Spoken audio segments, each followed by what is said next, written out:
నమస్తే భాయి. ఈ వ్యాఘ్రిత అనే సంవాదాన్ని మనము కంటిన్యూ చేసుకుంటున్నాము. రెండు శ్లోకాలు చదువుకున్నాము. ఆ పులి కొడుకుతో అనడం. అయితే ఇక్కడ ఇందులో కొన్ని శ్లోకాలు ఊరికే చదువుకొని ఒక లైన్ లో చెప్పుకొని ఒక రెండు మూడు శ్లోకాలు ఇందాక నేను నంబరింగ్ ఇచ్చాను సాహితిగా. ఆ నాలుగైదు శ్లోకాస్ ఏమో కొంచెం డీటెయిల్ గా చూసుకోవచ్చు.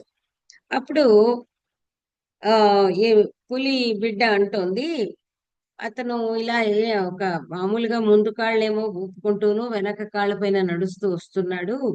ఆ ఏదైతే బురదలో పొర్లినట్టుగా ఉంది అనుకుంటున్నావో అది అతడు తన వైశిష్ట్యాన్ని చాటుకోవడానికి వేసుకున్న వస్త్రము అంటే, వెంటనే పులిబిడ్డ అడుగుతోంది, యద్యేవం కిమివాద్య మాతరధికం భీతేవ సంలక్ష్యసే సత్కారైర్నకుతో గృహాగతమిమం సంభావస్యాదరాత్ అని ఆ ఆ బిడ్డ అడిగింది. దానికి ఈ తర్వాతి రెండు లైన్లు సమాధానం. వత్సాకారణ జీవఘాతినమిమం జానాసి భో తత్వతః జంతూన్ హంతు మనాహ కిల ఏష విచరత్యత్రాత్త గోళాయుధః. అమ్మా, మరి అలాగైతే నీవేంటి భయపడుతున్నట్టు కనబడుతున్నావేమిటి?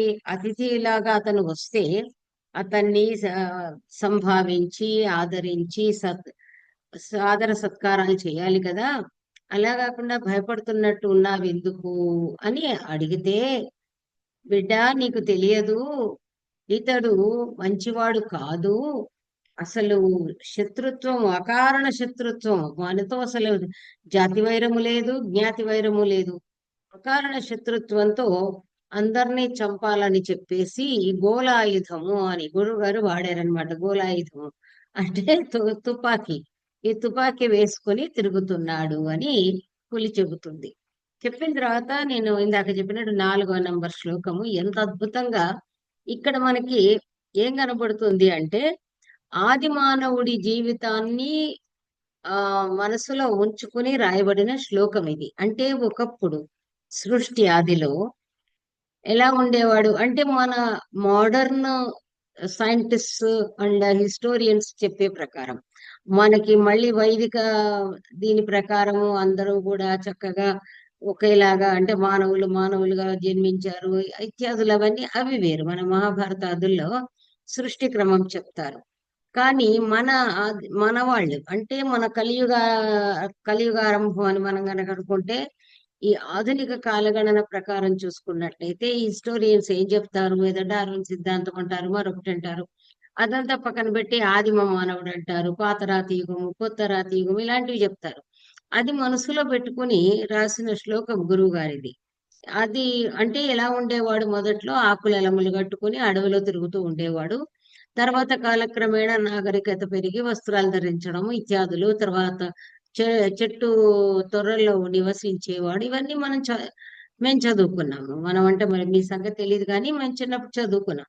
అలా ఉండేవాడు. కాలక్రమేణా నాగరికత పెరిగే కొద్దీ కొంచెం ఇలా ఆవాసం ఏర్పరచుకోవడం. అందుకే చాలా డీటెయిల్డ్ కదా, పాత రాతి యుగం అంటే ఏమిటి, కొత్త రాతి యుగం అంటే ఏమిటి, వాళ్ళు ఎలాంటి పనిముట్లు వాడేవాళ్ళు, ఈ ఆర్కియాలజీ మ్యూజియంస్ లో ఇవన్నీ ఉంటాయి అన్నమాట.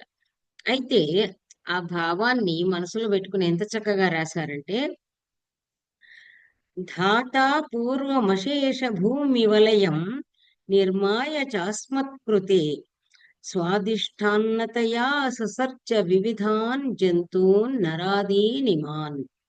హా హా హంత కరాల కాల వికృతి కిం వాచ్యతే వర్ణ్యతాం స్వేయం భూమిరితి బ్రువన్నధికృతిం ప్రేప్స్యత్యయం శ్వాపదః అని ఒక పెద్ద డైలాగ్ చెప్పింది.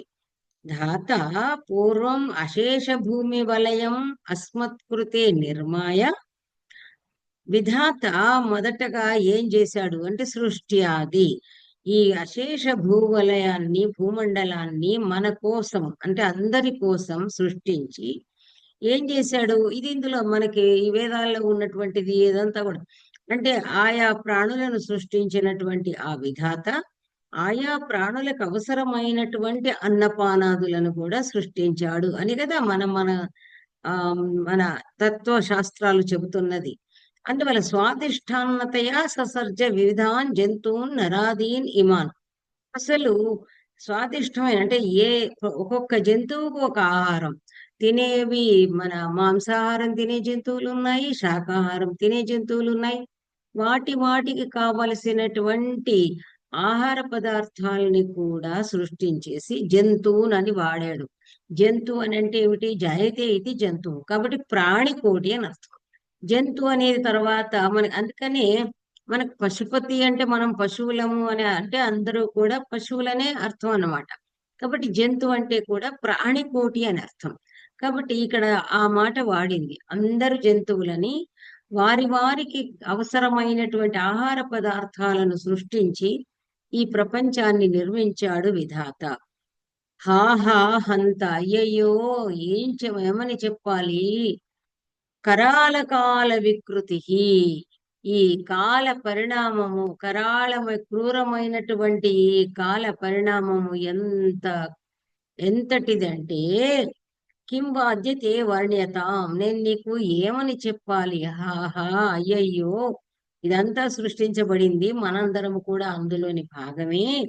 కానీ ఈ విపరీతమైనటువంటి వికృతమైన ఈ కాల పరిణామాన్ని, కాలంలోని మార్పును నీకేమని వర్ణించి చెప్పాలి? స్వేయం భూమిరితి భృవన్నధికృతం ప్రేప్సత్యయం శ్వాపద. వీడున్నాడే ఈ జంతువు, మళ్ళీ ఇక్కడ శ్వాపద అంటే కూడా జంతువే. వీడున్నాడే ఈ జంతువు మాత్రం ఏం చేశాడు? ఈ భూమంతా నాదే అని దీని మీద అధికారాన్ని పొందుతున్నాడు ఈ జంతువు. ఒకప్పుడు విధాత మనందరినీ కూడా, అందరినీ, అంత సర్వప్రాణి కోటిని కూడా ఆయా తమకిష్టమైనటువంటి ఆహార పదార్థాలను పొందే విధంగా సృష్టించింది. కానీ అయ్యయ్యో, కాలం ఎంత క్రూరమైంది, ఇప్పుడు ఏమని చెప్పాలి? వీడు ఈ జంతువు మాత్రం ఇదంతా తనదే, తన ఒక్కడిది అనుకుని నా భూమి అంటూ జబ్బలు చరుచుకుని ఈ మొత్తం అంతా ఈ మిగతా ప్రాణికోటి పైన అధికారాన్ని పొందుతున్నాడు అని. అంటే ఇందులో ఇది ఎందుకు మీకు ఇందాకే ఫస్ట్ లోనే చెప్పాను. అంటే ఇందులో ఉన్నటువంటి ఏదైతే సామాజిక స్పృహాన్ని పెద్ద పెద్ద మాటలు మాట్లాడతారు, కానీ ఇక్కడ ఆ భూతదయ అని ఏదైతే అంటామో ప్రాణికోటి పట్ల, అంటే అసలు అకారణ వైరం అనేది ఇంతకు ముందు శ్లోకంలో చెప్పారు. అసలు జంతువులతో అకారణ వైరం ఎందుకు పెట్టుకోవాలి? పాము కూడా తోక తొక్కితే తప్ప మన దగ్గరికి వచ్చి కాటేయదు అది.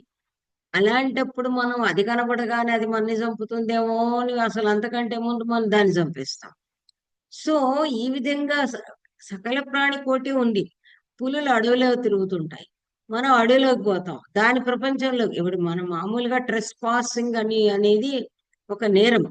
ఒకరి ఇంట్లోకి అనుమతి లేకుండా వెళ్ళడం నేరం. మనం పక్కోడి ఇంటికి వెళ్ళాలంటే తలుపు తట్టి వెళతాము, మే కమీన్ అని అడిగి వెళతాము. అలా కాకుండా అడవి అనేది జంతువుల సామ్రాజ్యం. ఆ అడవిలోకి మనము వాటి అనుమతి లేకుండా వెళతాము. ఇంకా చెప్పాలంటే డప్పులు డమరులు మోగించుకుంటూ అవి మన దారికి అడ్డు రావద్దని వెళతాం. అవి కనుక ఎక్కడన్నా కనబడితే పాపం వాటి దారిలో నీళ్లు తాగడానికో ఏదో తినడానికో వస్తే వాటిని చంపుతాం. ఇది ఎక్కడి న్యాయం? అంటే ఇదంతా అడవి నాదే, సముద్రము నాదే, ఆ భూమండలం అంతా నాదే, గుట్టలు చెట్టులు పుట్టలు అన్ని నావే అనుకుంటే అంతకంటే ఏమన్నా ఉందా అనేటువంటి అద్భుతమైన ఒక ప్రాణికోటి, సర్వప్రాణికోటి సమానమే అనేటువంటి ఒక అద్భుతమైన అద్వైత భావనతో నిండిన శ్లోకం ఇదన్నమాట. ఎందుకంటే మీకు చెప్పాల్సిన అవసరం లేదు, విల్ అండర్స్టాండ్ వెల్. ఆ తర్వాత ఇంకా కొన్ని 2 శ్లోకాలు నేను చెప్పాను కదా, వాటికి పెద్ద వివరణ అవసరం లేదనుకున్నది ఏంటంటే, మొదట్లో అలా ఉన్నాం కాబట్టి ఇప్పుడు పూర్వం శాంతమనాహ పరాత్మని సమే సంలీన చేతా సదా సౌహార్దాంచిత మానసో ఘనవనే శ్వస్మాభిరేషోవస స్మృత్వా స్నేహమము పురాతనమయం న అస్మాభిరున్మీలిత గర్వాంధో అద్య స ఏవ నాశన విధా వస్మాకం ఉద్యుక్తవాన్. అంటే ఒకప్పుడు మనం అంటాం కదా, మేమందరం కలిసి పనిచేసాము, కలిసి జీవించాము, కాలనీలో కలిసి ఉన్నాం అని చెప్తాం కదా. ఒకప్పుడు మనతో నివసించిన వాడు కదా అనే సౌహార్దంతో మన సుహృత్ అనేవాడు అంటే మన స్నేహితుడు. సుహృద్భావం అని మనం ఏదైతే మాట్లాడతామో సుహృద్భావాన్ని సౌహార్దం అంటాము తద్ధిత సమాసంలో. కాబట్టి ఆ సౌహార్దాన్ని మనము మనసులో ఉంచుకుని ఆ సౌహార్ద దృష్ట్యా ఆ స్నేహమయ చింతనతో వీడిని మనం చంపలేదు, కానీ వీడికి అలాంటిది ఏమీ లేదు. ఒకప్పుడు మనతో కలిసి ఉన్న వీడు ఈనాడు ఈ గోళాయుధం వేసుకుని మనల్ని చంపడానికి ఇటుకేసి వస్తున్నాడు.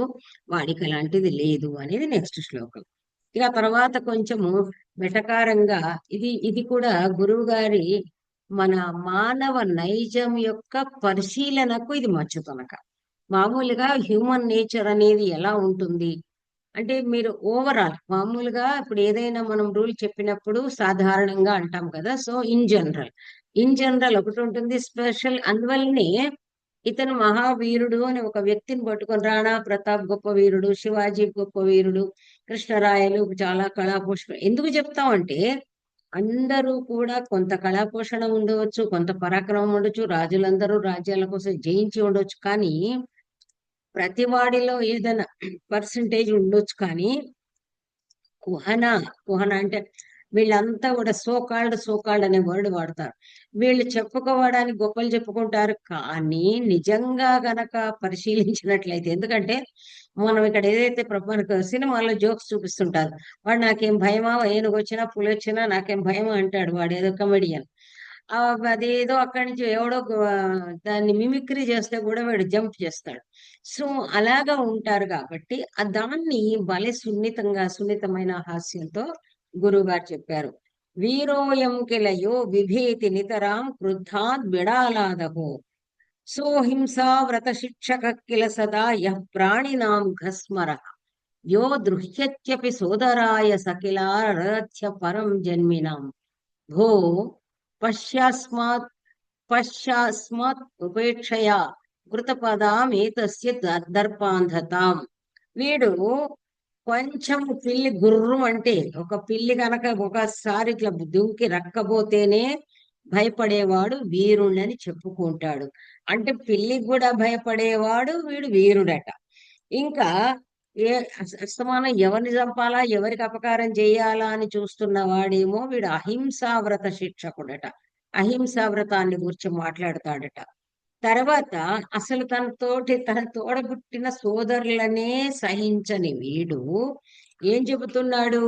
వీడు అంటే తన సోదరులను తన తోబుట్టువులనే సహించలేని వీడు లోకమందరి చేత ఆరాధింపబడాలట. అంటే వీడు చాలా మంచివాడు, చాలా సహృదయుడు.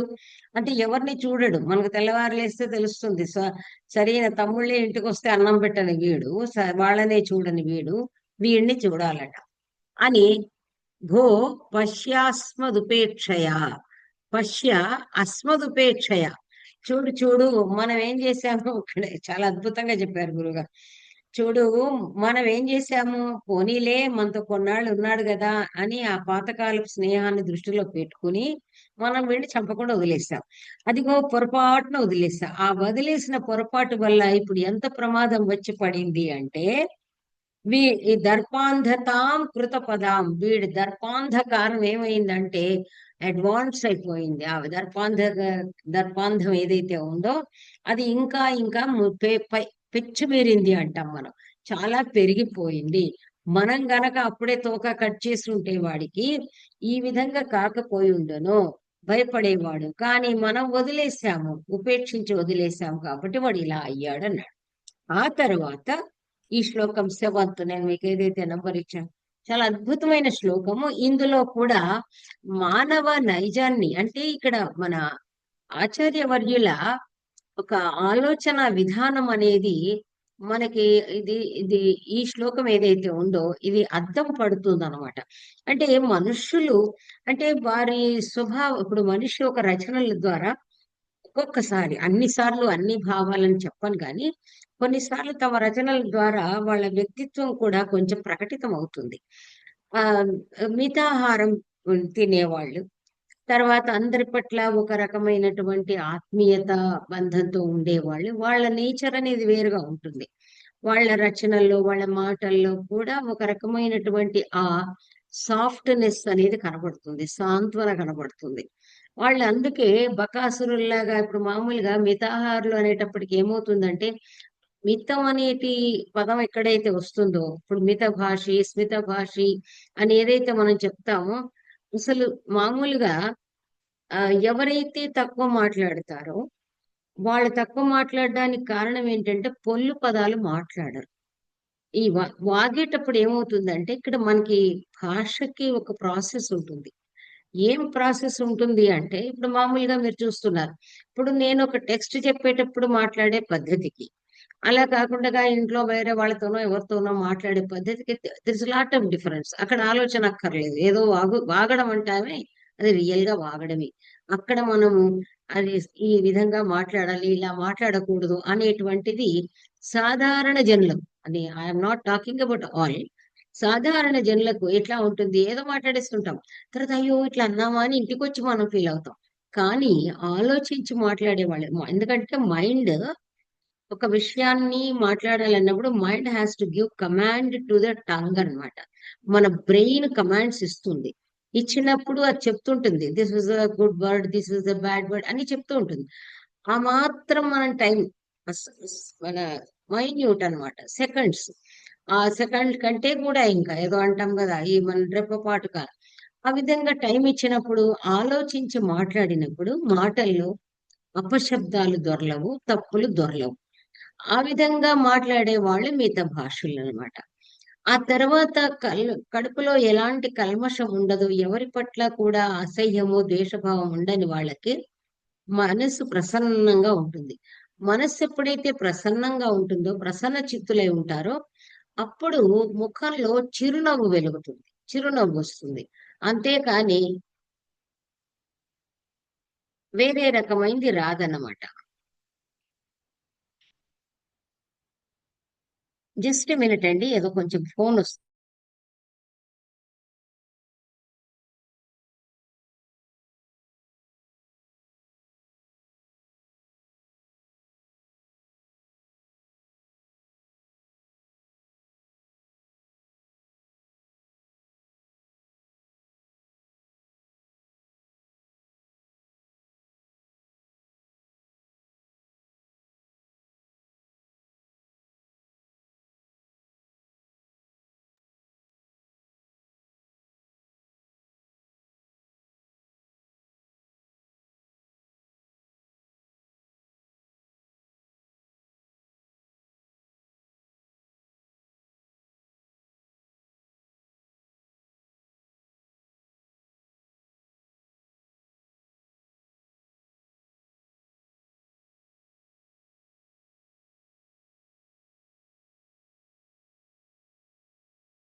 సో, అందువల్ల మితభాషి, స్మితభాషి ఇదంతా కూడా ఉంటుంది. అందువల్ల అలాంటప్పుడు ఇలాంటి ఏది కూడా ఉండవన్నమాట.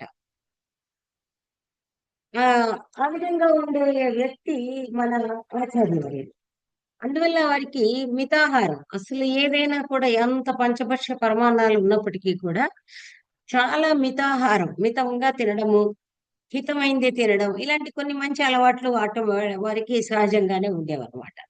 అందువల్ల ఇక్కడ ఏం చెప్తున్నారు అంటే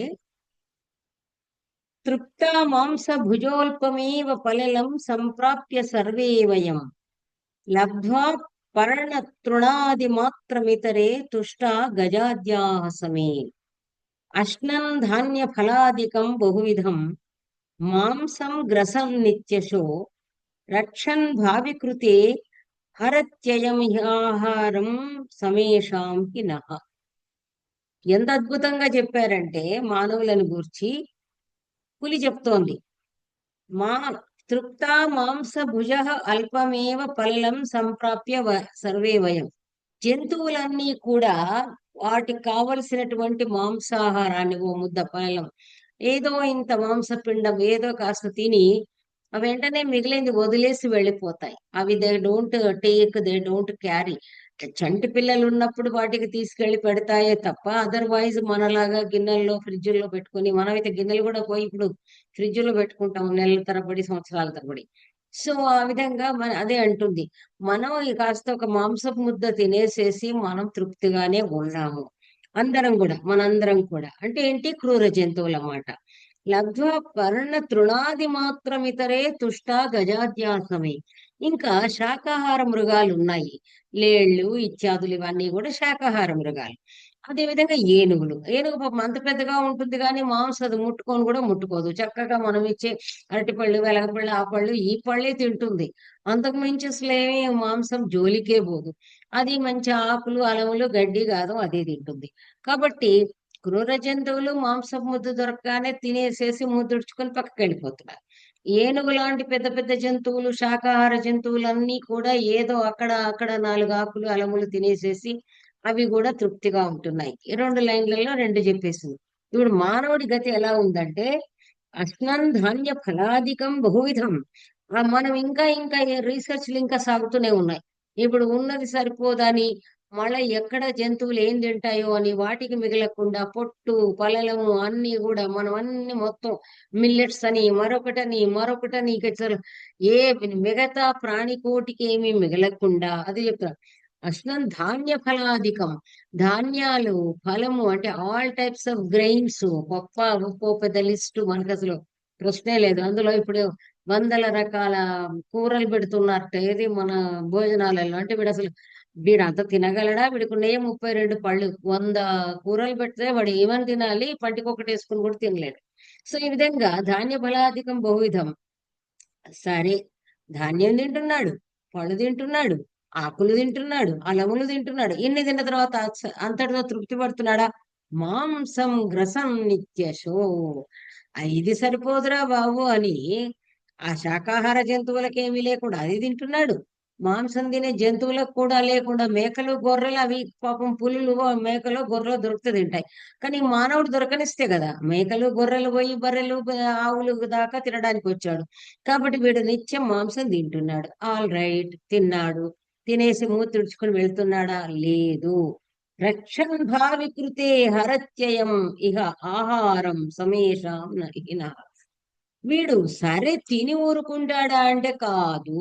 తనకు, తన వారికి, తన తరాలకు, రేపటికి, ఎల్లుండిటికి ఇంకసలు అలా రక్షించుకుంటూ ఏం చేస్తున్నాడు అంటే, మన పొట్టలను కొడుతున్నాడు. మనందరి ఆహారాన్ని హరించి వేస్తున్నాడు. దిస్ బెస్ట్ ఎక్స్‌ప్రెషన్ బై ఆచార్యవర్య. The best expression. అంటే మనిషి ఎంత దురాశాపరుడు, ఎంత అసలు ఉన్నదంతా మింగేయాలి. మనం చూస్తాం. మీరు కూడా చూస్తూ ఉంటారు.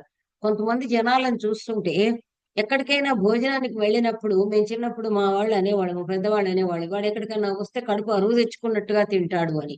ఎందుకంటే మళ్ళీ ఇంకా ఫ్రీగా దొరికేది గదా! అసలు మాది మేము వడ్డనలు చేస్తూ ఉంటే లడ్డూలు వడ్డించేవాళ్ళు. లడ్డూలంటే కొంచెము ఇప్పుడంటే దొరుకుతున్నాయి. దొరికినా ఎవడు కొంటాడులెండి. మన ఆ రోజుల్లో నేతి లడ్డూలు చేసేవాళ్ళు. చాలా బావుంటాయి. వాడు వడ్డిస్తూ ఉంటే ఎవరు ఎందుకు ఇప్పట్లాగా 1, 2 సెకండ్ టైమ్ అని ఉండదు. ఇప్పుడైతే వన్ టైమే. ఆ రోజుల్లో తిన్నన్ని వడ్డించేవాళ్ళు. అసలు లెక్క లేకుండా చేసేవాళ్ళు. ఇలా వడ్డిస్తూ ఉంటే టక మాయమయ్యాయి. ఏంటబ్బా మాయమయ్యాయంటే, అయితే కొంగుల్లోనో లేదా చెంబుల్లోనో దాచుకొని ఇళ్ళకి తీసుకెళ్ళేవాళ్ళు. ఇలాంటి వ్యవహారాలు ఉండేవన్నమాట. కాబట్టి అంటే తాము తినడంతో సరిపోకుండా ఇంకా ముందుకు ఇంకా అని పెట్టుకుంటారు. అలాంటి మనుషులు అని చెప్పి గురువుగారు దాన్ని స్పృశించారు. ఇంకా అన్నిటికంటే ఈ మొత్తం లెసన్‌లోనే మనకి అవసరమైన లెసన్ 8వ శ్లోకం. అది గురువుగారికి ఎలా వచ్చిందో థాట్ అనేది ఐ డోంట్ నో. చాలా సార్లు నవ్వుకునేవాళ్ళం. కానీ అసలు ఆలోచన ఎలా వచ్చిందో మనకు తెలీదు. ఎందుకంటే ఏ గ్రంథాల్లో ఎక్కడ కూడా ఇలాంటి రిఫరెన్స్ రాలేదు. ఏంటయ్యా అంటే మత్స్య కూర్మ వరాహకౌ త్రయ ఇమే పూర్ణావతారా హరేః సింహాస్యో నరభాగ దూషిత తనుత్వర్ధావతారో మతః ఆత్మోత్కర్ష కృతే నరోపి మనుతే షట్చావతారాన్ పృథక్. స్వేచ్ఛాదేశ చరిత్ర చిత్రణ చణే కిం నాత్ర సంభావ్యతే. ఈ లాస్ట్ లైన్ అయితే చాలా చాలా అద్భుతమైన లైన్. నేను చాలా చోట్ల కూడా కోట్ చేసేదాన్ని. ఎందుకంటే ఈ మానవుడు నాకు చాలా సార్లు ఆ ఐడియా కూడా వచ్చేది. ఏమని? మరి జంతువులు అన్ని ఉన్నాయి. భర్తృ సుభాషితాలు అక్కడ చెప్తారు. అన్ని ఉన్నాయి జంతువులకు. అదేంటి, ఆహార నిద్ర భయమైథునాని ఏదో ఉంది. మనుష్య ఇది సమహి ఏదో ఉంది అనమాట. పశువులకి మనుషులకి ఆహార నిద్ర భయ మైథునం అనే 4 బయలాజికల్ నీడ్స్ ఉన్నాయి. అవి అన్నిటికీ కామన్. మరి ఇంకొక ఏమిటయ్యా అనంటే, ఒక బుద్ధి అనేది ఒకటి ఏదైతే ఉందో, బుద్ధి వలన ఈ మానవుడు విశిష్టంగా పరిగణించబడుతున్నాడు అని ఎక్కడ చూసినా ఇదే విషయం చెప్తారు. నాకు వచ్చిన డౌట్ ఏంటంటే, చాలా రోజుల క్రితం నుంచి, ఇలా ఎవరు చెప్పారు? మనకు సింహం చెప్పిందా, ఏనుగు చెప్పిందా, నక్క చెప్పిందా, కుక్క చెప్పిందా? లేదు. మనమే, మానవులమే, మనమే రాసుకున్నాము. ఏమని రాసుకున్నాము? అబ్బే అన్నిటికీ వాటికి ఉన్నాయి బయాలజికల్ నీడ్స్, మనకు ఉన్నాయి. కానీ మనము విశిష్టం. ఎందుకంటే మనకు మేధాశక్తి. నీకు మేధాశక్తి ఉందని నీవే చెప్పుకుంటే సరిపోతుందా? వాటికి నీకు మేధాశక్తి ఉందని చెప్పుకో, సెల్ఫ్ అప్రైజల్, ఓకే, అలౌడ్. వాటికి లేదని నువ్వెట్లా అనుకుంటావు?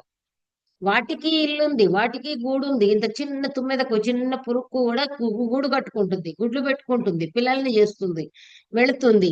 వాటిని మనకంటే అద్భుతంగా పోషిస్తుంది. మనకే పెంచడం చేత కాదు, అందుకని మన పిల్లలు ఆవారా అయిపోతారు. అది అలా కాదు. చిన్న చిన్నగా రెక్కలు వచ్చే వరకు అది దగ్గర పెట్టుకుంటుంది. పావురాలు అవి చూస్తే రెక్కలు వచ్చిన తర్వాత మెల్లమెల్లగా ఎగరడం నేర్పి పంపిస్తుంది. కోడి కూడా తన పిల్లల్ని లాగా. దానికి మేధాశక్తి లేదంటావేంటి? అది నీవేదో యజ్ఞయాగాదులు చేస్తున్నాను అనుకుంటున్నావేమో. వాటికి సంబంధించింది అవి ఏం చేసుకుంటాయో నీకేం తెలుసు? నువ్వు can't you peep can you peep in to their lifes? అందువల్ల ఇక్కడ ఎంత చక్కగా చెప్తున్నాడంటే, సార్ ఎంత బాగా చెప్తున్నారంటే, మత్స్య కూర్మ వరాహకౌ త్రయ ఇమే పూర్ణావతారాహరే. దశావతారాలని మనం చెప్పుకుంటున్నాం. ఈ దశావతారాలలో గురుగారు చమత్కరిస్తారు. మత్స్య కూర్మ వరాహ ఈ 3 మాత్రమే పూర్ణావతారాలు. మత్స్యము టోటల్ గా మత్స్యమే. మన బొమ్మలు దించుకుంటాం పైనుంచి విష్ణువుని గాని, అదర్వైజ్ చేప అంటే చేపనే, కూర్మం అంటే కూర్మమే, వరాహం అంటే వరాహమే. ఈ 3 ఒకటేమో మామూలుగా చిన్న చేప, ఒక దేని రూపంలో ఉంది కాబట్టి అది. తర్వాత కూర్మ రూపంలో అంటే జలచరాల రూపంలో ఉన్నాయి. వరాహం అనేది ఒకటి ఒకానొక జంతు రూపంలో ఉంది. ఈ 3 మాత్రమే పూర్ణావతారాలు. ఇంకా ఏమిటి? మత్స్య కూర్మ వరాహ నారసింహశ్చ వామన ఉంది కదా. తర్వాత నరసింహావతారం. నరసింహావతారం అయితే అర్ధావతారం అనే నేను అనుకుంటున్నాను, పులి చెప్తోంది. ఎందువల్ల? అది బానే ఉంది, సింహం ఉంది, సింహాస్యం ఉంది, సింహం యొక్క ముఖం ఉంది. ఆ ముఖం నుండి నడుము వరకు సింహం ఉంది. కానీ కింద నుండి అది ఈ మానవ శరీరం వల్ల కలుషితం అయిపోయిందట. అందువల్ల నరసింహావతారం అంటే అర్ధావతారం అంటే పూర్ణావతారం అని మేము ఒప్పుకోము అని పులి అంటోంది. తర్వాత అది అర్ధావతారం అంటే 4 అయినాయి. ఇంకా 6 అవతారాలు ఉన్నాయి. ఏది వామన అవన్నీ ఉన్నాయి కదా. సో అవన్నీ కూడా ఏం చేశాడంటే, అసలు అవతారాలు కానే కావట. అవి అవతారాలు కావు, ఏమీ కావు. మానవుడు తన ఉత్కర్ష, మానవ జన్మ యొక్క గొప్పదనాన్ని చాటుకోవడం కోసమని నరసింహ తర్వాత వామన, రామో రామశ్చ రామశ్చ అని ఇత్యాదులు చెప్పుకున్నాడు. అంతేగాని అవి అవతారాలు కానే కావు అని పులి నోట పలికించాడు అనమాట. పులి నోట పలికించడం వల్ల ఏమవుతుంది అంటే, మానవుడు తనంతట తాను తన ఉత్కృష్టత్వాన్ని చెప్పుకోవడానికి అంత చిత్రించుకున్నాడు. కానీ అసలు కానే కాదని చెప్పి ఇక్కడ ఏం చెప్తున్నాడు? ఇక్కడ నేను ఇంతకు ముందు ఇంత ఉపోద్ఘాతం చెప్పిన కారణం ఏంటంటే, స్వేచ్ఛాదేశ చరిత్ర చిత్రణ చణ. చణ అంటే చాలా సమర్థుడు, నైపుణ్యం కలవాడు, నేర్పరి అని అర్థం అన్నమాట. ఈ తేన విత్త చెంచ చణ అని ఉంటుంది, చంచు అని అండ్ చణ అని 2 వాడతారనమాట. కాబట్టి విద్యా చణ, శిక్షణ చణ ఇలా మనకి సమాసాలు ఉంటాయి. కాబట్టి స్వేచ్ఛ దేశ చరిత్ర చిత్రణ చణ. అంటే తనకు ఇచ్చవచ్చినట్టుగా దేశాన్ని, చరిత్రను ఇటు అటు తిరగేసి మరగేసి వర్ణించుకోవడంలో నేర్పరి కలిగినటువంటి వాడు. అంటే దేశాన్నైనా మనం మామూలుగా చూడండి, ఏదైతే కంటకావృతమైంది ఉంటుందో దాన్ని మనం మా ఊరోహ అని మనం ఏదో రాస్తాం. నా పల్లెటూరు, నా జన్మభూమి అందమైన దేశము అని రాసుకున్నాడు కవి. జన్మభూమి అందమైన దేశమా కాదా? కాదు అక్కడ. అందమైన దేశం అంటే ఏంటి? నీ ఊరు అందంగా ఉంటుంది, నీవు అందంగా ఉంటావు, నీ వాళ్ళు అందంగా ఉంటారు అంటే నీకు ఇష్టం ఉన్నట్టుగా దేశాన్ని మార్చి రాయగలవు, చరిత్రను మార్చి రాయగలవు. మా ఇంట్లో అందరూ బుద్ధిమంతులే. అది ఎక్కడ బుద్ధి లేని వాడు ఎవడో వచ్చి నీ పక్కవాడు చెప్పేదాకా తెలియదు కదా. ఇలాంటి నేర్పు అంటే తన ఇచ్చ వచ్చినట్టుగా దేశాన్ని, చరిత్రను చిత్రించుకునే సామర్థ్యము కలిగిన వాడు ఎప్పుడైతే ఉంటాడో అతనికి సాధ్యం కానిది ఏమి? కిం నాత్ర సంభావ్యతే. అతనికి సాధ్యం కానిది ఏముంది అని గురుగారు ఇక్కడ కూడా ఒక బాణం వేశారు. అంటే ఈ అవతారాలు ఇవన్నీ కానే కావు అని చెబుతూ అనమాట.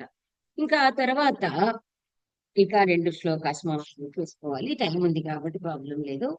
ఇంకా తర్వాత ఏమంటాడు, కొన్ని మామూలుగా 2 శ్లోకాస్ మన పాసింగ్ రెఫరెన్స్ లో చెప్పేశారు. అంటే ఏం లేదు, తన వాళ్ళని ద్వేషిస్తాడు. స్వీయాన్ ద్వేష్టి జనాన్ పరేషు అధికృతిం ప్రేప్స్యత్యహంకారత. అసలు తన వాళ్ళ పట్లనే ఒక రకమైనటువంటి మాత్సర్యం ద్వేషిస్తుంటాడు. నిజంగా కూడా ఇది మనం అసలు ఎంత 100% కరెక్ట్ అంటే, మన పొరుగువాడు కాదు, మన తోబుట్టిన వాడు మనకంటే కొంచెం అధికంగా ఉంటే, కొంచెం సంపదలో కదా, అది ఓర్పలే మనకి. మామూలుగా దిష్టి తీసేటప్పుడు అంటారు, ఎందుకంటే పక్క వాళ్ళది మన వాళ్ళదే దిష్టి అవుతుంది. గురువు గారు నాతో చాలా సార్లు ఒక మాట చెప్పేవారు. ఏమని చెప్పేవారంటే, ఎప్పుడైనా ఏదైనా ఇలా ఈ అసహనము మాత్సర్యము ఉంటుందంటే మన వాళ్ళ నుండి ఉంటుంది, మన దగ్గర వాళ్ళ నుండి ఉంటుంది, దూరం వాళ్ళ నుండి ఉండదు. ఎందుకంటే మన యొక్క లోపల అంతరంగిక విషయాలన్నీ వాళ్ళకు తెలుసు కాబట్టి, మనని దగ్గరగా చూసిన వాళ్ళే మన పట్ల మనని ద్వేషించడము, మన మనం గనక అభివృద్ధిలో ఉంటే సహించకపోవడం జరుగుతుంది అని వారు ఎన్నో సార్లు చెప్పేవారు. అది 100% కరెక్ట్. ఎందుకంటే దూరం వాళ్ళకి ఏం తెలీదు, మనకేముంది మనకేం లేదు అన్న విషయం తెలియనే తెలియదు. మనకి ఎవరైతే దగ్గరగా ఉన్నారో, అయ్యో పాపం మనం అమాయకులు, వెర్రి వాళ్ళలాగా అబ్బో వీళ్ళు మనం వెల్విషర్ అనుకుంటాం. కానీ మనకు కొంచెం సేపు అయిన తర్వాత అర్థమవుతుంది, వాళ్ళు ఇంతమంది వచ్చి వెళ్ళారు బాబు ఏంటో దిష్టి అయిందని వెంటనే మనం దిష్టి తీసేస్తాం. అంటే ఏంటి? ఎవరైతే మన శ్రేయోభిలాషులు అనుకుంటున్నామో వాళ్ళ దృష్టిలో ఎలాంటి ఒక ఈర్ష్య ద్వేషాలు ఉన్నాయి అనేది గ్రహించుకోవాలి. సద్ధర్మానపి జోహవీతి విపులే దుష్పూర తృష్ణానలే. ఇంకా ఏంటి అంటే, పక్కవాడి మీద అధికారం సాధించాలి. I'm the boss. వాడేదో అపార్ట్మెంట్ లో ఉంటే దాని ప్రెసిడెంటో సెక్రటరీ ఉండాలి. ఉన్న తర్వాత వీడి బాబు కట్టించినట్టుగా అసలు అందరూ వాళ్ళ మెయింటెనెన్స్ వాళ్ళు కట్టుకుని ఏడుస్తారు. కానీ వీడు బాబు కట్టించినట్టుగా వీడు మహా అహంకారం చూపిస్తాడు. తర్వాత సద్ధర్మానపి, మంచి మంచి ధర్మాలను కూడా అగ్నికి ఆహుతి చేస్తాడు. ఏ అగ్నికి ఆహుతి చేస్తాడు? వీడి దురాశ, తృష్ణ అనేది ఉంటుంది కదా, తృష్ణ దుష్పూర అంటాడు. అసలు ఎంతకీ తృప్తి చెందని తృష్ణ అనే అగ్నిలో ధర్మాలన్నింటిని అందులో పడేస్తాడు. అంటే మనకి మన నిత్యం మనం పేపర్ తీసినా, యూట్యూబ్ చూసినా, ఏది చూసినా ఏముంది అంటే, వాడు అది చేశాడు, ఇది చేశాడు, అది కొల్లగొట్టాడు, ఇది కొల్లగొట్టాడు. వాడి వృత్తి ధర్మం లేదు, మానవ ధర్మం లేదు, రాజధర్మం లేదు, నాయక ధర్మం లేదు. ధర్మాలన్నీ పోయినాయి. తగలబెట్టారు అంటాం మనం. తగలబెట్టడం అంటే ఏమిటి? ఇతను చాలా అందంగా చెప్తున్నారు ఏమని, అది తృష్ణ అగ్నిలో ఆహుతి చేస్తున్నారు అని పోష్ వర్డ్ వాడారు గురువు గారు. మనం ఏం చెప్తాం? నాలాంటిది అయితే ఏం చెబుతుంది, అన్ని తగలేశారు అని చెప్తాం. తగలేయడమై ఎందుచేతనంటే, పిచ్చి వస్తువులు గనక ఆహుతిగా చేస్తే తగలేయడం. నిప్పులో పనికిరాని వస్తువులు వేస్తే అది యజ్ఞ ఫలాన్ని ఇవ్వదు, తగలేయడమే. ఏదైతే మంచి నెయ్యి ఇత్యాదులు వేస్తామో అప్పుడది హవిస్సుగా మారుతుంది గాని, మీరేదో అన్నీ తీసుకొచ్చి కామదహనం చేస్తారు. పిచ్చి పిచ్చి కర్రలన్నీ తీసుకొచ్చి పనికిరాని వస్తువులన్నీ. అందుకే దహనమే తగలబెట్టడమే అంటారు గాని, ఎందుకంటే కాముడిని దగ్ధం చేసేసాడు కదా శివుడు. వీళ్ళు తగలబెడతారు. కానీ నిజం చెప్పాలా గంధం చెక్కలు ఎవ్వడు కూడా వేయరు కామదహనం రోజు. పిచ్చి కర్రలు తీసుకొచ్చేస్తారు. కాబట్టి అలా అందులో అగ్నిలో వేసేస్తారు. నిందత్యేష యథోపలబ్ధం ఉదితాన్ అస్మాన్ మృగా ఇత్యహో. ఆహా, ఇది అండర్లైన్ చేసుకోండి అమ్మా సాహితి. నిందత్యేష, థర్డ్ లైన్, యథోపలబ్ధ ముదితాన్ అస్మాన్ మృగా ఇత్యహో యద్యేతన్ మనుజత్వమస్య పశుత మౌఢ్యాంచితైవాస్తు నః. మృగం అంటే మృగయతి ఇది మృగ. మృగం అనే పదం ఎలా వచ్చింది అంటే ఏదైతే నిత్యము ఆహారం కోసము అన్వేషిస్తూ వెళుతుందో దాన్ని మృగము అంటారు. వీడికి అసలు తృప్తి లేదు. వీడు నిరంతరం వెతుకుతూనే ఉంటాడు. నిరంతర అన్వేషణ. ఎక్కడ ఏది కొల్లగొడదాము, ఎక్కడ ఏం దొరుకుతుంది అని గద్ద అంటాం. గద్ద అంటే కూడా ఆ గృధ్రత్వము అంటే ఒక రకమైనటువంటి ఆ మన లోభత్వము, తర్వాత పరధనాశ లోభం అన్నమాట. అందువల్లనే ఆ గృధ నుంచి వచ్చిందే గ్రద్ద అనేది అనమాట. వీడు గద్దలాగా చూస్తున్నాడు అంటాం మనం. డేగలాగా చూస్తున్నాం, గద్దలాగా చూస్తున్నాం అంటే ఎప్పుడు గద్ద యొక్క దృష్టి ఏముంటుంది, ఎట్లా తన్నుకుపోవాలి అని ప్లాన్ చేస్తుంటది.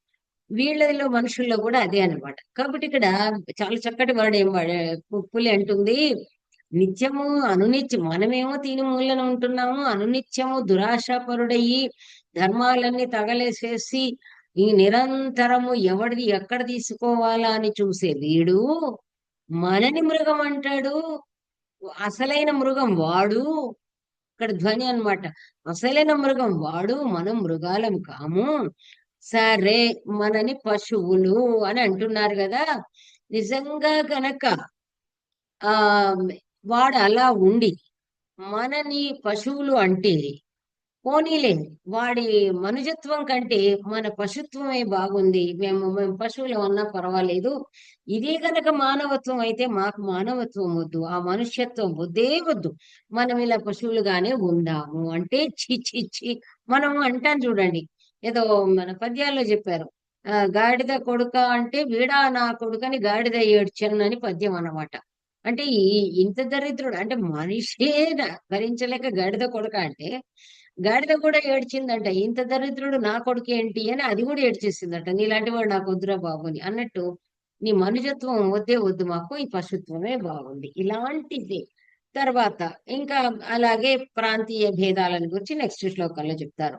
దేశోయం మమ సో అన్య దేశ నిలయ సోయం పరోసావితి ప్రాంతోద్భూతి భిదాదిభి కలుషిత సర్వాన్ విషన్ శ్వేతరాన్ యజ్ఞేషో అఖిల దేశ పూజ్య పదవీం ఆరోఢు అర్హస్తదా దృష్ట్వైవాన్య సజాతియం ను భషత కింవాపరద్ధంశున.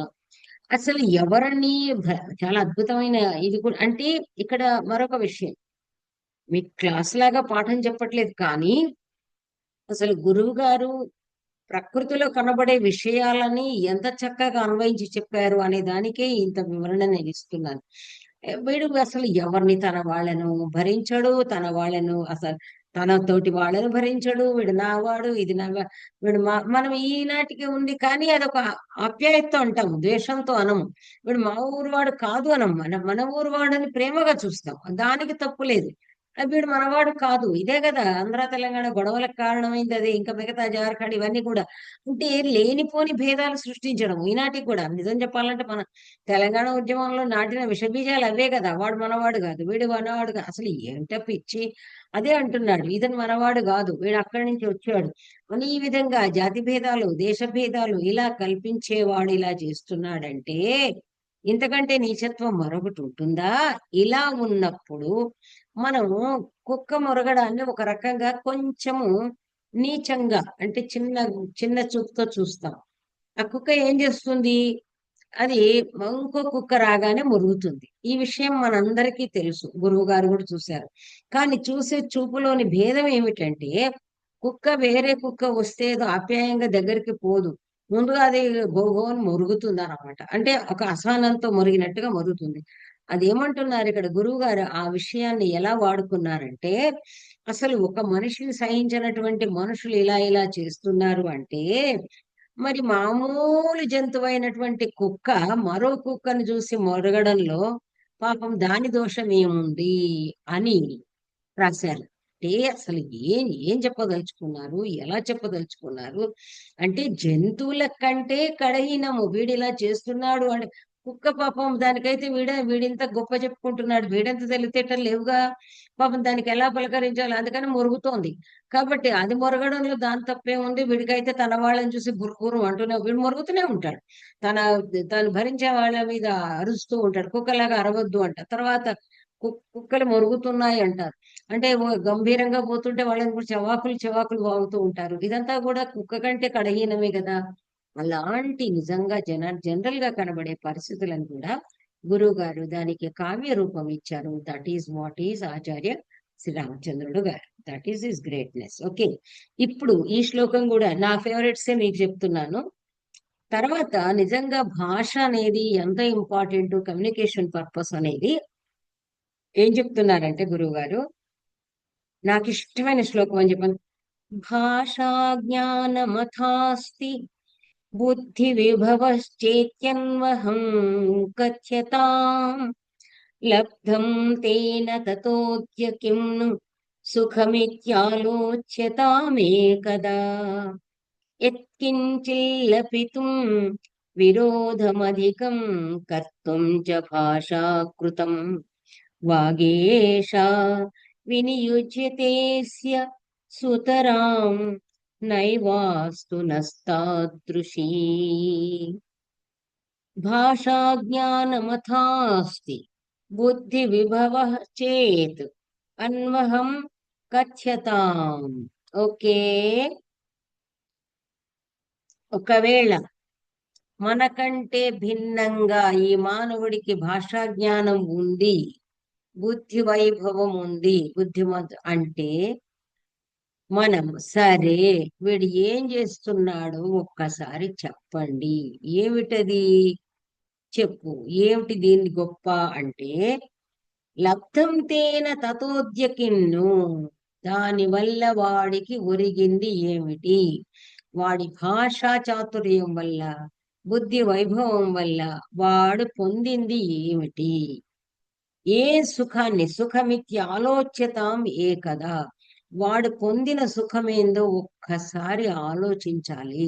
ఒకసారి ఆలోచించు, కొడుకుతో చెబుతోంది, ఒకసారి ఆలోచించు. ఎత్కించిల్ లపితుం విరోధమధికం కర్తుం చ భాషాకృతం. ఏదన్నా మాట్లాడాలి అంటే, మాట్లాడాలనుకుంటున్నాడంటే అది వైరం సృష్టించుకోవడం కోసమే, విరోధం కోసమే.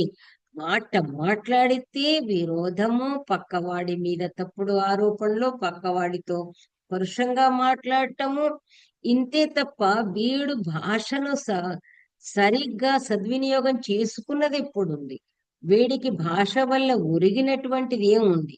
ఆ భాష అనేది ఏదైతే ఉందో, అది ఏదైతే ఒక వైశిష్ట్యమో, అది ఏదైతే ఒక వరమో, ఒకనొక పెద్ద వరమో, దాన్ని వీడు దుర్వినియోగం చేస్తున్నాడు.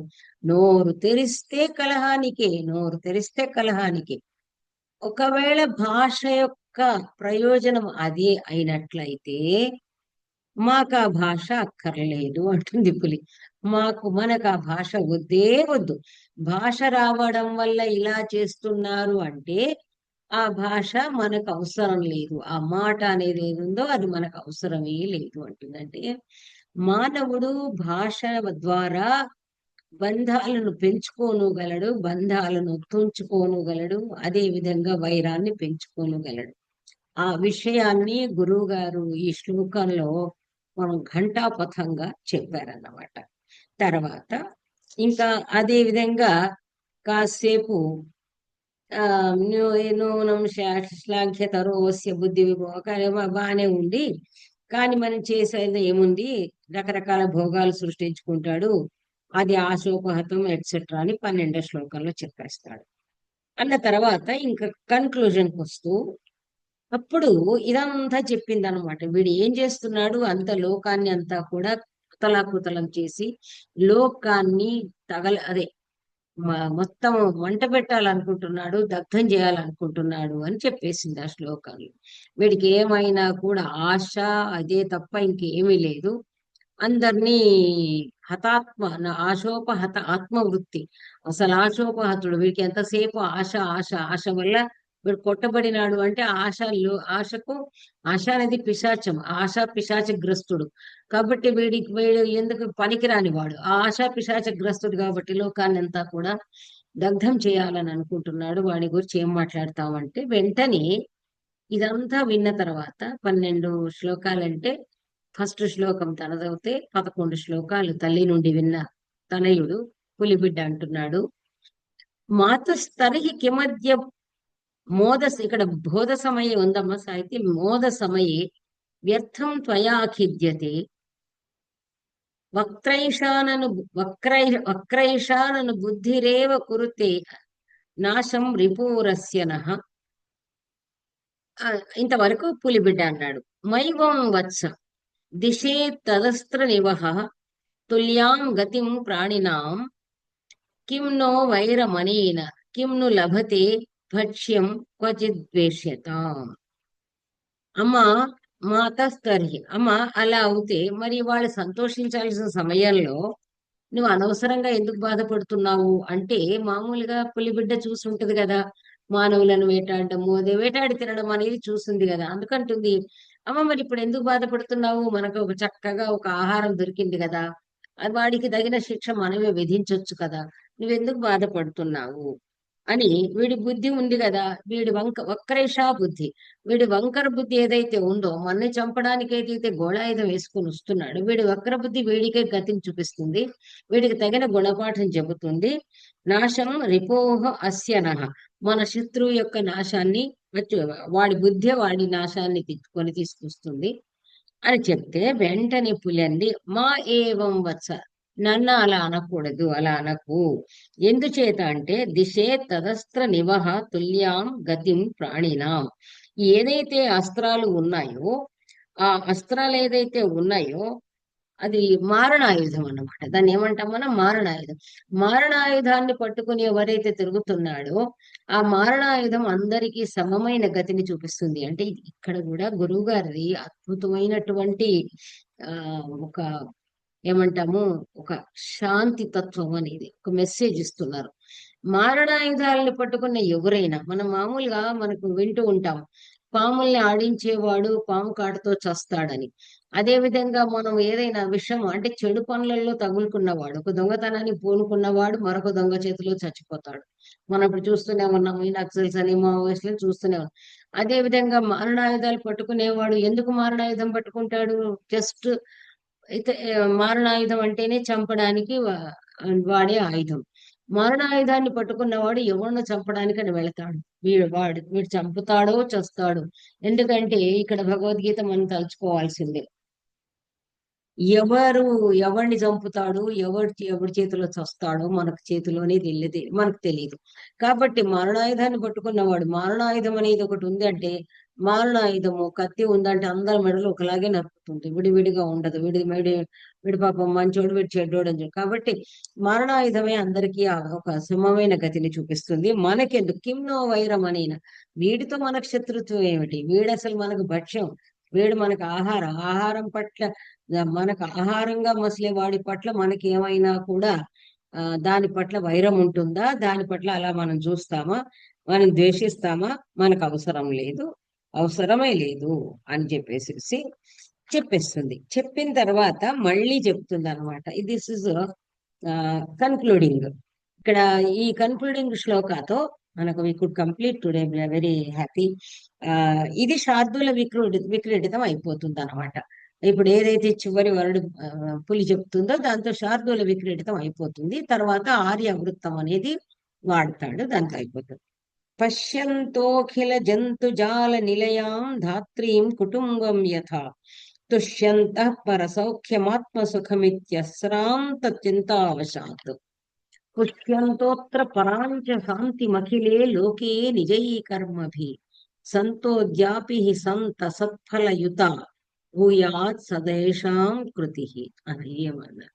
ఎంత బ్యూటిఫుల్ అనమాట. ఏం చెప్తున్నారంటే ఇక్కడ అందరూ చెడ్డవాళ్ళు కారు. అంటే ఇక్కడ గురువుగారు కూడా ప్రపంచాన్ని ఒక్కసారి విహంగ వీక్షణం చేసి, ప్రపంచంలోని క్రూర ప్రకృతిలో ఉన్నటువంటి మానవుల యొక్క నైజాన్ని సింపుల్ గా మనం ఏదో 10 మన 10 వేళ్లతో చూపించినట్టుగా, అంగుళి గణనంతో చూపించినట్టుగా 10 శ్లోకాల్లో ప్రస్తుతించేసేసి మనకు ఒకసారి చూపించేసేసి మళ్ళీ ఏం చేశారు అంటే, మామూలుగా ఏమంటారు వెంటనే, ఈయనేమిటో పెసిమిస్టు, ఆప్టిమిజం లేదు ప్రపంచం పట్ల, ఈయన మనసులో ఒక రకం మన అంటాము ఏమంటే మన వీళ్ళంతా పర్వర్టెడ్, ప్రపంచం పట్ల ఒక రకమైన క్రూరత్వం ఉంది, వైరం ఉంది, ఒక విరక్తి ఉంది, ఒక ఉగ్రత్వం ఉంది అనుకుంటారు. ఇలాంటి ఉగ్రమైనటువంటి పదజాలంతో శ్లోక రచన చేసినప్పుడు ఈ వ్యక్తిలో ఏదో దాగిన ఉగ్రత్వం ఉంది అనుకుంటారు. కాబట్టి నిజంగా కూడా అసలు గురువు గారి వర్క్స్ నేను టేకప్ చేయడానికి కారణం ఏంటంటే, గురువు గారి తత్వము ఆ రచనల ద్వారా తెలియజేయడం అనేదే నా సంకల్పం. కాబట్టి ఇక్కడ గురువుగా ఎవరైనా ఒక రచయిత ఒకటి రచించాడంటే మనం ఏం చూడాలి అంటే, రచన ద్వారా వెలిబుచ్చినటువంటి భావాన్ని చూడాలి. ఆ తరువాత అంతర్గతంగా అంతిమ సందేశం ఏముందో అది కూడా చూడాలి. ఇప్పుడు మీరు మేఘ సందేశం చదవచ్చు, రఘువంశం చదవచ్చు, మాఘం చదవచ్చు, రకరకాల కావ్యాలు చదువుతారు. కొన్ని కావ్యాల్లో ఉగ్రత్వం ఉంటుంది, కొన్ని కావ్యాలలో వేదాంతం ఉంటుంది.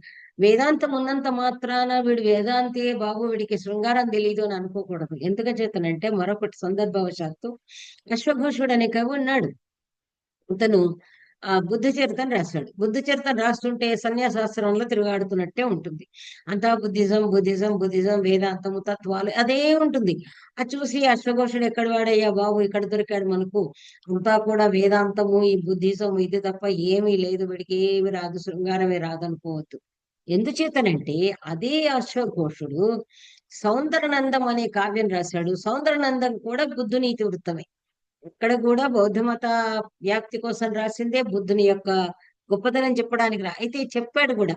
అది రాసిన తర్వాత చివరికి మళ్ళీ మనం చదువుతున్న వాళ్ళకి వెర్రి వేయి విధాలు అంటాము, రకరకాలుగా ఆలోచిస్తాం. కాబట్టి అక్కడ చివరిలో చెప్తాడు ఆయన, మామూలుగా ప్రతి మానవుడికి కూడా శృంగారం పట్ల తొందరగా ఆసక్తి కలుగుతుంది. కాబట్టి నేను ఈ చెప్పదలుచుకున్న విషయం వేదాంతపరమైనది అయినప్పటికీ కూడా శృంగార మాధ్యమం ద్వారా చెప్పదలుచుకున్నాను అని చివరిలో, సౌందరనందం చివరిలో చెప్తారు. ఎక్సలెంట్ ఎక్స్ప్లెనేషన్ అనమాట. అదే విధంగా ఇక్కడ గురువు గారు ఇంత చెప్పి చివరికి ఏమని ముగిస్తున్నారు అంటే, అదేం లే, పులి అప్పుడు ఎప్పుడైతే పులిబిడ్డ మరి చంపేస్తే సరిపోతుంది కదా అన్నప్పుడు, అలా కాదు, ప్రపంచమంతా అలాంటి వాళ్ళతోటే నిండి లేదు, మంచి వాళ్ళు కూడా ఉన్నారు అది చెప్తున్నారు.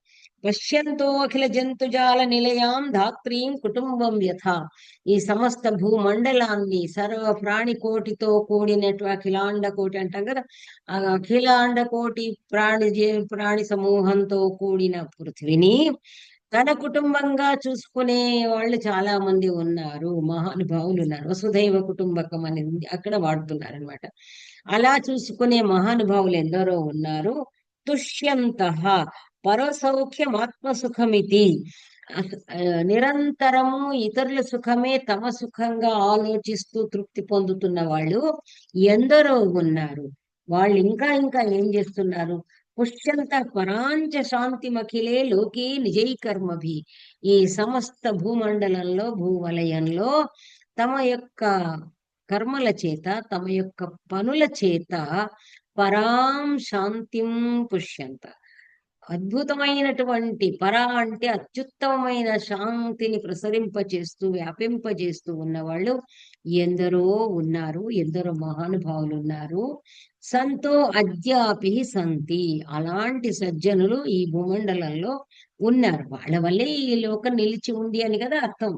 భూయాత్ సదా ఏషాం కృతి, వీళ్ళ పనులు ఏవైతే ఉన్నాయో ఆ కృతి ఎప్పుడు కూడా సఫలమవుగాక, అలాంటి వాళ్ళు ఉన్నారు. కాబట్టి మనము ఇలాంటి వాళ్ళు ఎవరైతే ఉంటారో వాళ్ళని చూచి కూడా మళ్ళీ దుష్టో దూరవర్జిత అని వాళ్లకు దూరంగా మనం వెళ్ళిపోవాలి, కానీ వాళ్ళని చంపేద్దాము, వాళ్ళని ఏదో ఉన్మూలనం చేద్దాము, నిర్మూలనం చేద్దాం అనేది లేదు అనేటువంటి ఒకానొక శాంతి సందేశంతో అసలు ఆ పులి, క్రూర జంతువైన పులి నోట హితవాక్యము, ఒక శాంతి వాక్యము, శాంతి సందేశాన్ని ఇచ్చి గురువు గారు ముగిస్తారు. ముగిస్తే అప్పుడు పులిబిడ్డ ఎంత ముద్దుగా అంటుంది అంటే, సత్యేవం వాం మా మాతః సతి సత్య ఇయం వాంగ్ అన్నమాట.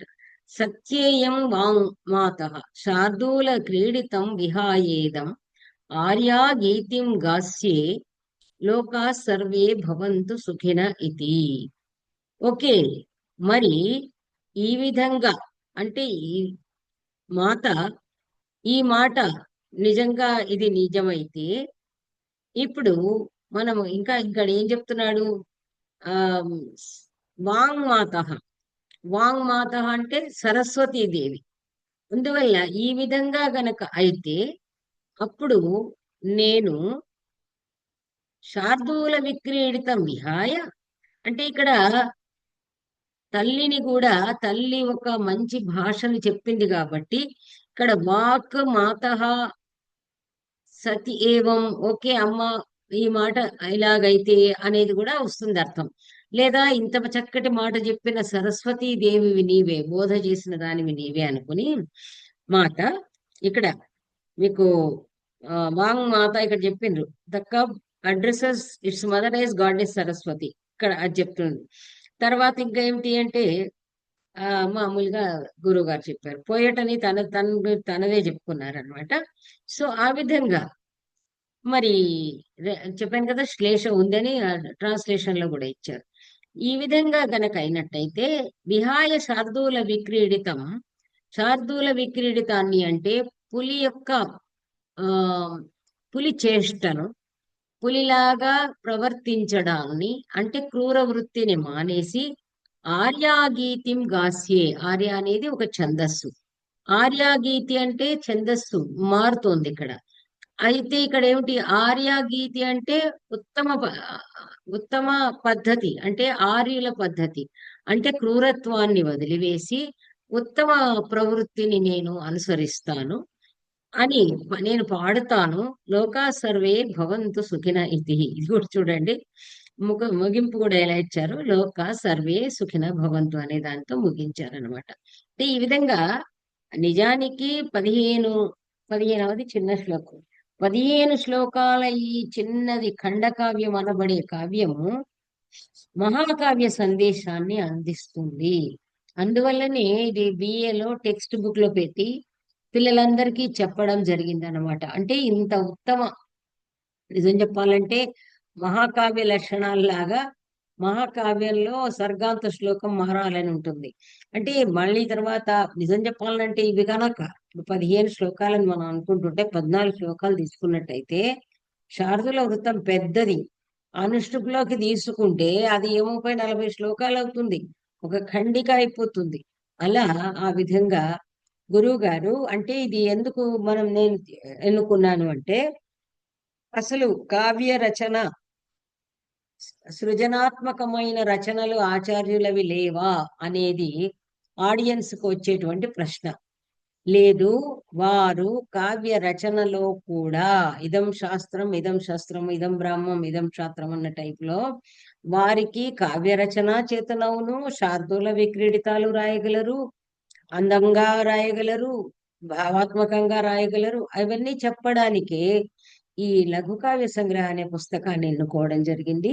అందులో మంచి ఉత్తమమైనటువంటి లక్షణాలు, ఎంతో సందేశం ఉన్నటువంటి వ్యాఘ్రేయుత అనే సంవాదాన్ని పరిచయం చేసుకున్నాము. ఆ తర్వాత కాళిదాసుని గూర్చి ఉన్నటువంటివి, అంటే వారి రచన శైలి, రచన ప్రాభవం అనేది శ్రోతలకు తెలియాలని ఇది తీసుకున్నాను. సో ఈ విధంగా మనము ఇంకా ఆల్మోస్ట్ ఇంకో 2 వారాల పాటు ఇలాంటి ఈ లఘు కావ్యాలను గురించి మనం ముచ్చటించుకుందాము. సో అందుకని